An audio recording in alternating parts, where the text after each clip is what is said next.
Hi, everybody. We're going to talk a little bit about sensory functioning. This is chapter 45 in your book. And this is important for so many things that we do as nurses because almost everyone in their lifetime will have some kind of sensory deficit or sensory overload. So it's something that affects almost all of your patients in one way or another. Here's our objectives. Again, the objectives are a great place to study from. Use them like a study guide. I know that none of these senses are new to you. You guys have studied these in the past. But from a fundamentals of nursing perspective, think about safety issues as a nurse when you're caring for someone who can't see very well, can't hear very well.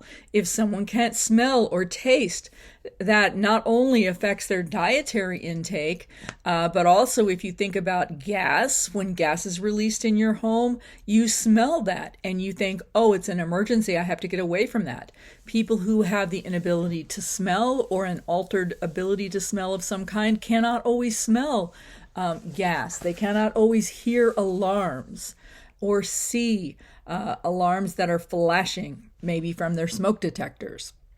When we talk about stereogenesis, that's the sense of you perceive something as solid and you can touch it and perceive the texture.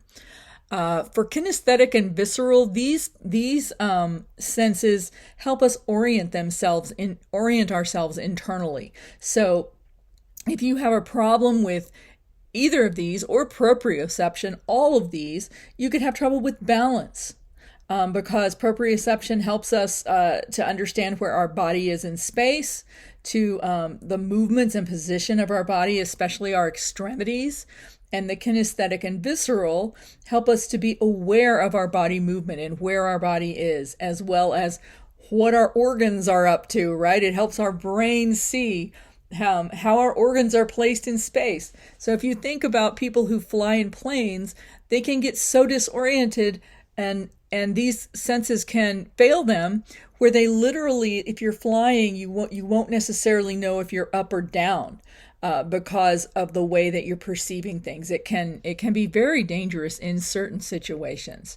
And when we think about our elders, think about balance always. If there's any kind of brain problems, any kind of stroke or problem with senses, it can really affect our balance, our safety. Maybe we can't feel a hot stove anymore and we're going to touch it and get burned. Or we can't, again, hear alarms or see flashes that we need to see. So we have to have a stimulus, a receptor. A receptor would be like our eyes or our ears or our touch in our hands, our fingers. And then we have to have a nervous pathway that sends that to the brain. And our brain has to be functioning so it can say, hey, you're smelling this, you're hearing this, you're seeing this. If there's any problems in any of those areas, it affects our safety and our health.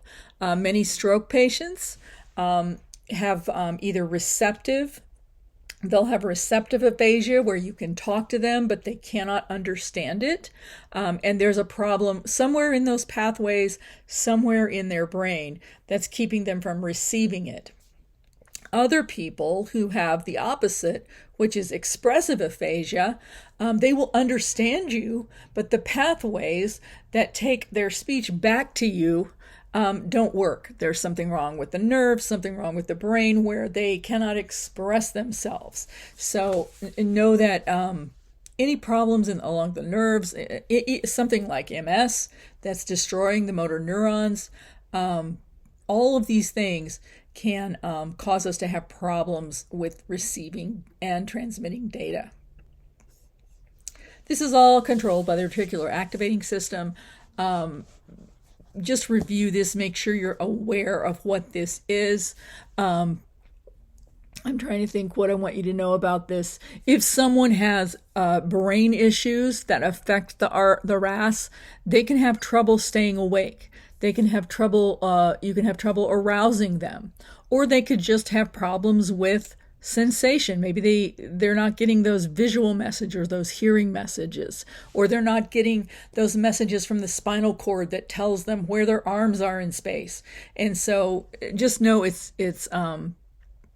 controlled by the RAS, And also the other thing is not only arousal problems result with any damage to the areas that are controlling this, but those balance issues again. So if you have someone who's had any kind of stroke, any kind of motor neuron disease, any kind of problem, Parkinson's, MS, there's any kind of a brain tumor, a tumor in any of these areas that can affect the way our pathways work, you're going to be thinking about balance, you're going to be thinking about safety, you're going to be thinking about falls. States of awareness, make sure you're familiar with these. These states of awareness are in your book. There's a great table box 45-2 on page 1831 that talks about the different states and what they mean. You will need to know these throughout your career. This is not just for a test. This is not just for the Kaplan. Delirium and dementia are different things. That's something that I like to emphasize. Delirium, dementia, and confusion are all different things. Many times when people are in the hospital, they'll have hospital-induced delirium where they become disoriented. Maybe they don't have a window that's open in their room, or the blinds aren't open, and they get confused between day and night. That is a common thing that occurs, and it can occur within 24 hours if they're in an ICU area or in an area where they're not seeing the outside and they're not aware of what time of day it is. Any of you who have ever worked night shift know that you can wake up at 6 o'clock and you don't know if it's 6 a.m. or 6 p.m. because you're that confused as far as your time of day, sometimes when you're on nights. And this can happen to patients in the hospital and does happen to patients in the hospital. So be sure you understand the difference between delirium and dementia because they're often confused. We will often say, oh, that person probably has dementia, when in reality, they may just be having delirium from being in the hospital. So things we do as nurses that are super important is open the blinds, even for a little while each day so they can see this, that it's daytime. Close them at night. Keep them oriented to day and night. Keep the clock where they can see it. And tell them it's 6 a.m., it's 6 p.m. Be very vocal about this. So just know that can happen. Hospital-induced delirium is a very common thing. Somnolence, when we say someone's somnolent, that's one that you'll see charted a lot and that you will chart a lot. This is someone who is extremely drowsy. They're really hard. They're like way deep and they almost look like they've been sedated. They're very, they will respond. They will come out of it, but they might just be very, very deeply, just extreme drowsiness, even on a normal day where they haven't had any medication or anything. If someone is in a somnolent state and we've got a PCA going with pain medicine, or we're giving some regular medications to help them sleep, we're going to want to pull those doses down, because we don't want people to be somnolent when they're receiving pain or sleeping meds. We just want them to be asleep. We want them to be easily aroused and able to respond normally. So if someone's somnolent, we always say, okay, they're down too far. Let's reduce that medication a little bit.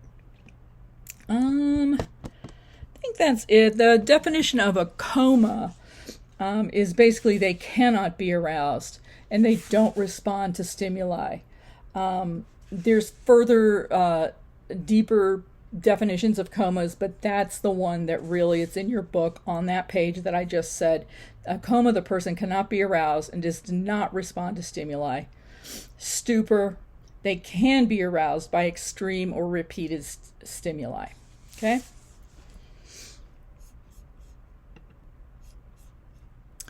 So folks can experience all of these states: sensory deprivation, sensory overload, when they're in facilities. Sensory deprivation is basically we're not getting enough stimuli. Things that happen in hospitals are, in an institutionalized environment. Maybe the person is on isolation. We've got their door closed. We minimize visitors. We have them all by themselves in a room.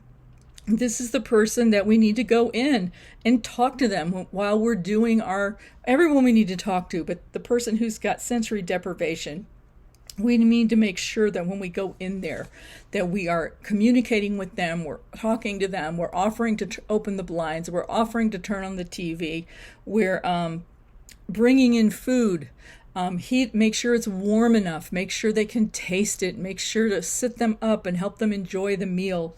This can cause signs and symptoms that even to depression. People will they'll start having hallucinations. Sometimes they'll change. They'll want to eat more, or they'll want to eat less. They'll become drowsy, and all the way down to depression. And it can cause panic attacks. They can be irritable. They can become annoyed over just small things if they've got sensory deprivation and you're coming in the room. So be aware that folks who are at high risk for this, besides folks who are institutionalized in long-term care settings, people who are in isolation of any kind, people who are on bed rest, people who have sensory alterations like poor vision, poor hearing, people who are depressed already. This can happen to them as they withdraw and become annoyed when we try to reach out to them. Sometimes folks who are in the hospital who have English as a second language become sensory deprived because we're not as likely to interact and communicate with them. So think about that and bring stimulus to your patients, even if it's just opening the window and turning on the TV or soft music for them. Interestingly enough, sensory overload can be very similar. It can look very similar to sensory deprivation. Although these folks, people who have had strokes, especially people who have strokes, older people, are more likely to experience confusion, agitation with sensory overload, but otherwise the symptoms can be very similar. Sensory overload, think about your patient who's in ICU. They've got tubes everywhere. But a lot of times they're not how can I put it? If they're not intubated, we may not have them on any kind of sedation. So they're getting sensory overload. They've got continuous monitors that might be going off. They've got people in the room frequently, from physicians to nurses to case managers to physical therapists. So we need to, on folks who have this intrusive monitoring, these ventilators or constant IV alarms going off, we need to offer times when they can get away from this. Even if it's lower, we always need to kind of lower the lights in the room, minimize disturbances as much as possible. This person, we might need to pull the blinds and keep it dark and quiet for them.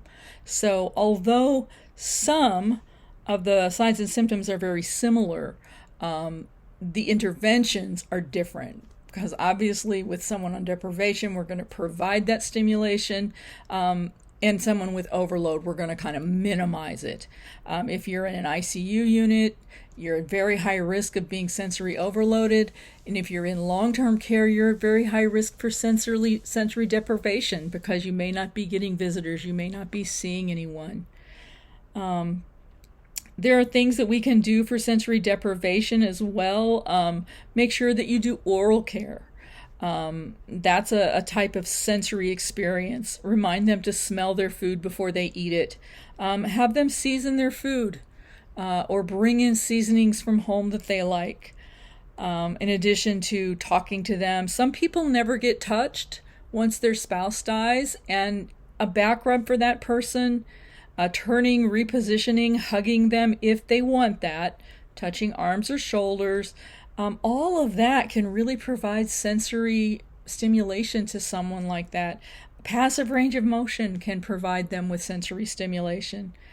Do make sure that people are well oriented to their environments. Always talk to them in both of these situations and explain what's going on, because it can help their negative reactions to any kind of interventions that you're doing if they fully understand what's happening.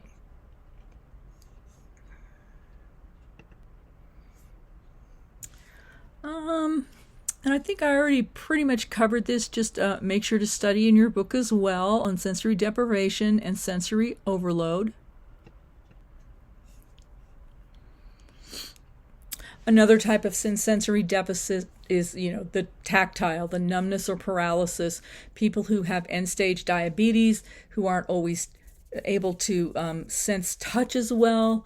And yeah, I think I've already pretty much, there's not a whole lot else I want to say on this, but do read your book and review sensory alterations. With children, it can be difficult with sensory overload. Children can become very agitated and restless. I talked a little bit about culture as far as folks who don't speak English as a second language, or folks who have English as a second language are at very high risk.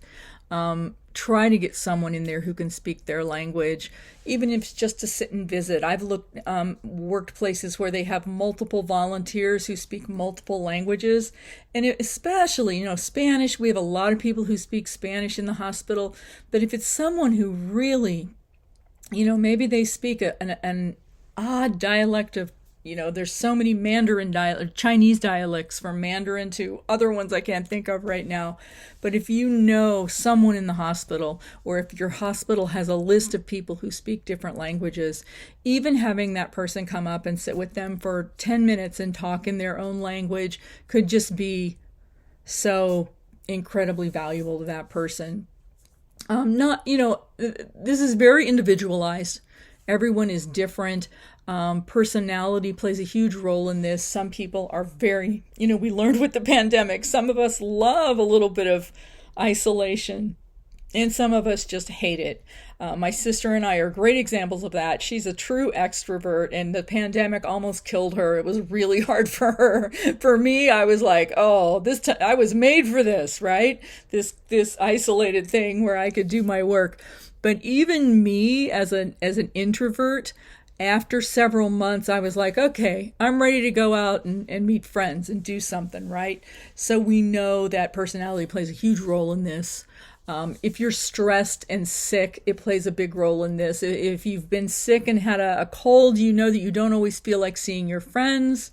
But then when you get better, you're like, yes, I need to get out of this house. So take all of that into account. Certain medications can absolutely affect sensory perception, especially medications that help people sleep, medications for pain that can really knock people out and keep them too far down. So be careful with that. Don't over-medicate your patients. Don't under-medicate them. We have to find that sweet balance where they're healthy, they're feeling good, they've got adequate interaction and stimulation without it being overloaded.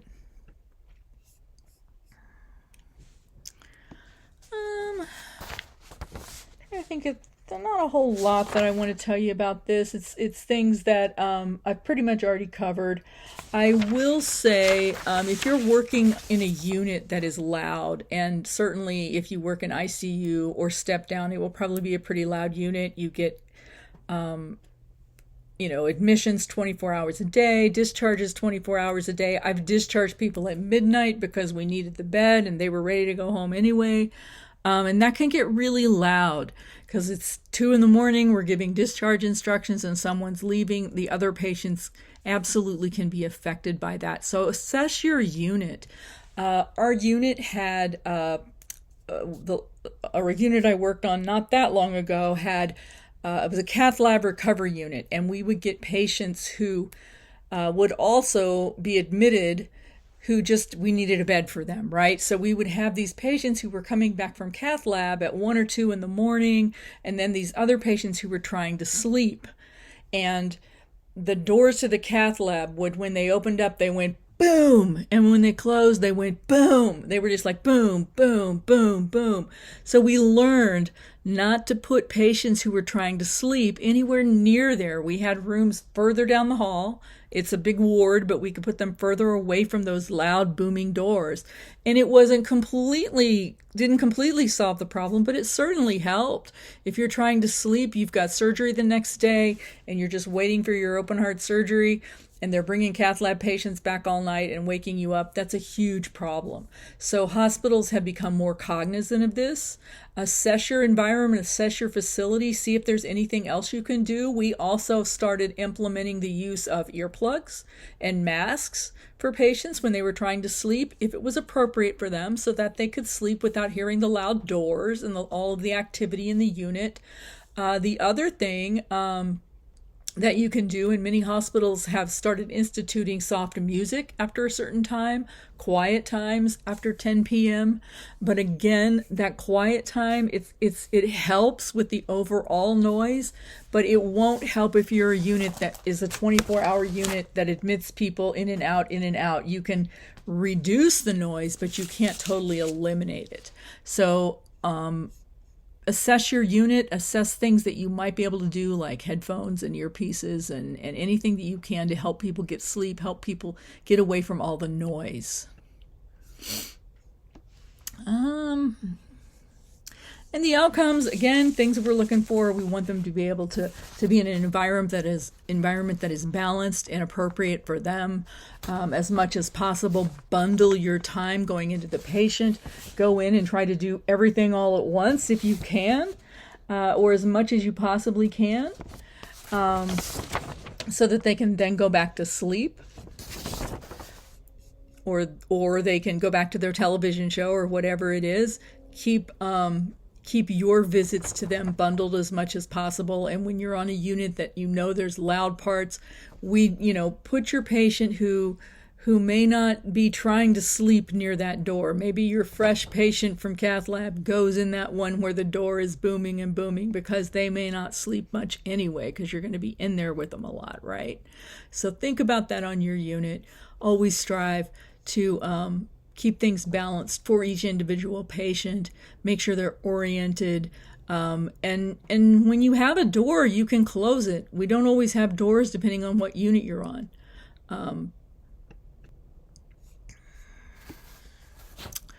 It helps to tell your patients about this stuff and explain to them, there's a door on this unit that opens and closes frequently. It's very loud. I want you to be aware of it, so that you're not afraid when you hear it, because it's really loud and it might startle you. I have earpieces, I have earplugs I can give you, I have a mask I can give you. Communicate with them. And again, if you have someone who's confused, send them to a room that maybe isn't right by the loud noise. And the loud noise will vary from unit to unit, but you will probably figure out pretty fast what your loud noise is on your unit. Make sure that if people have vision or hearing problems, that they have their glasses, they have their hearing aids, and they have batteries in them and they're working. For people with visual issues, these are guidelines that you should know. Always orient them to the surroundings.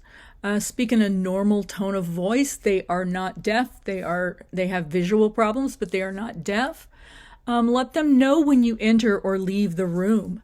And always make sure to help them with ambulation. Don't expect them to walk to the bathroom alone. Have them call you, because it's an unfamiliar place. They may get up fine and go to the bathroom at home, but in the hospital, let's help them when they can't see well. We're not going to leave anything sitting around the room that they can trip on or fall over. We're going to keep that call light in reach. And for folks who are hearing impaired, make sure that you get rid of any background noises. If you're coming in to teach them, you're going to want the TV to be off. You're going to want any family members in the room to just sit quietly and listen.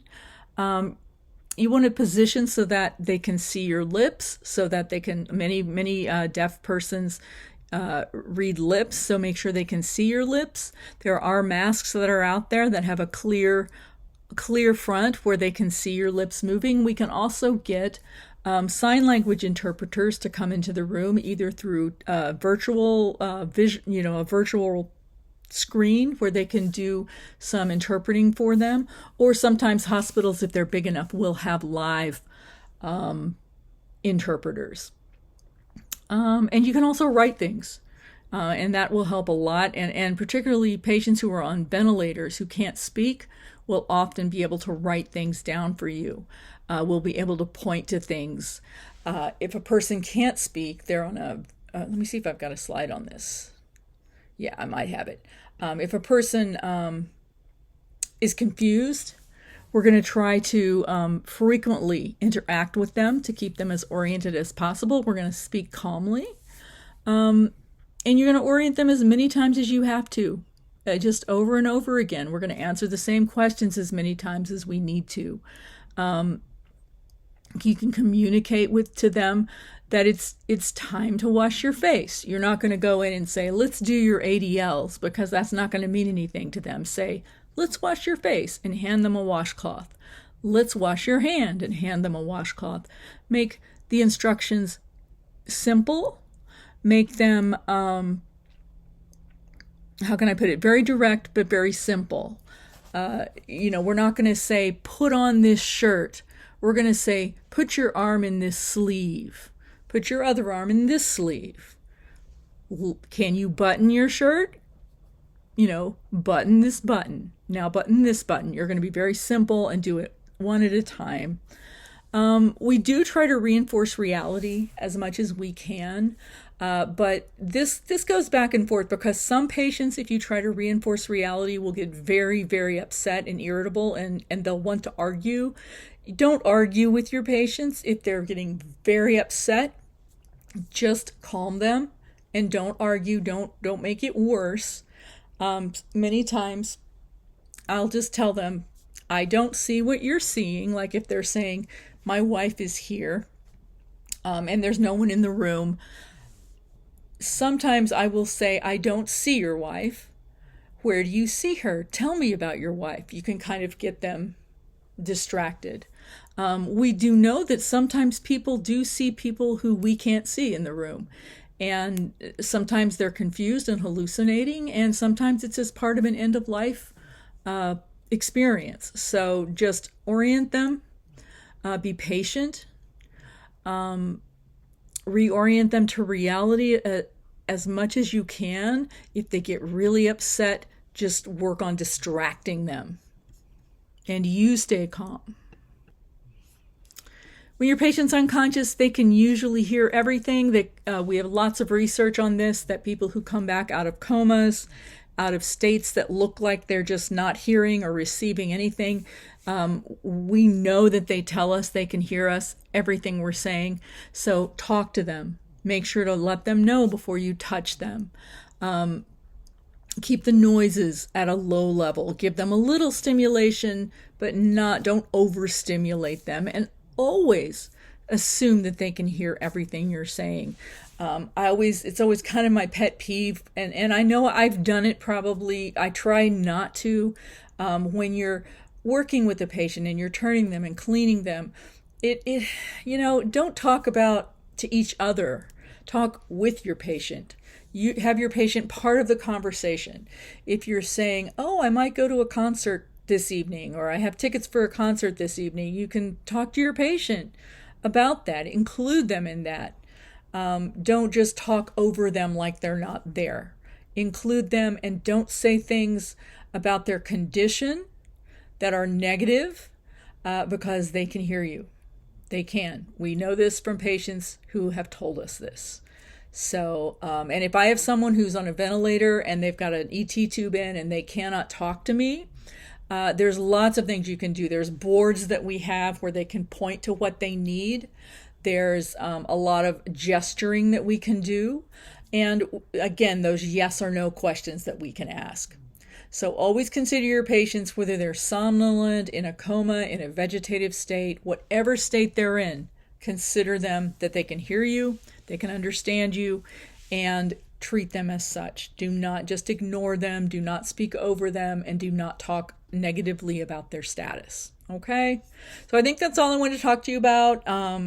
And make sure you're doing your prep use. Thanks, guys.